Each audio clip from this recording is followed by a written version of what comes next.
कान्हा जी को मैं अपने छोटे भाई के रूप में बचता हूँ। उनके साथ बातें करना, मस्ती करना, आनंद करना मुझे बहुत अच्छा लगता है। दिवाली तो खुशियाँ मनाने और बांटने का नाम है, लेकिन इस दिवाली इन ट्रोलर्स और यूट्यूबर्स ने मेरी खुशियाँ छीन ली। बाल अवस्था में तो गलती हो ही सकती है ना। हनुमान जी भी लपक पड़े थे सूरज को खाने के लिए, बाल अवस्था थी। मेरे को तो बहुत गर्व है कि इतने बड़े महाराज जी ने मुझे मूर्ख के रूप में आशीर्वाद स्वरूप ही मैंने पाया। मेरे कान्हा जी को मैं अपने छोटे भाई के रूप में बचता हूँ। उनके साथ बातें करना, मस्ती करना, आनंद करना मुझे बहुत अच्छा लगता है। पिछले दिवाली में बहुत खुश था क्योंकि राम जी ने मुझे अपने घर बुलाया था। मैंने अपनी आंखों से दीपोत्सव देखा था। अयोध्या जी में वर्ल्ड रिकॉर्ड बना था और आप सबको भी दीपोत्सव दिखाया था।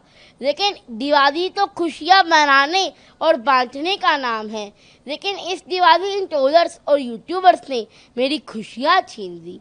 पर कोई बात नहीं, आप सबको दिवाली की हार्दिक शुभकामनाएं और इन सब यूट्यूबर्स और ट्रोलर्स को भी हैप्पी दिवाली। वो वीडियो 2023 का है और वो कथा इंद्रेश महाराज जी के आवास पर हुई थी, जब मैं जगत गुरु रामभद्राचार्य महाराज जी के दर्शन करके राममय हो गया था। और मेरे को मंच की गरिमा नहीं पता थी कि यहाँ पर चुप रहना है, साइलेंट रहना है, और मैंने राम जी के नाम का जयकारा लगा दिया था, जिससे मंच की गरिमा भंग हो गई थी। तब मैं 8-9 साल का था। अरे 8-9 साल के बच्चे से तो गलती हो ही सकती है ना।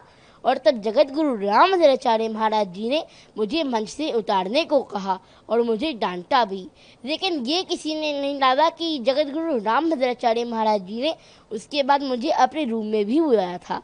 अरे बाल अवस्था में तो गलती हो ही सकती है ना। हनुमान जी भी लपक पड़े थे सूरज को खाने के लिए, बाल अवस्था थी। उन्होंने मुझे मूर्ख कहा।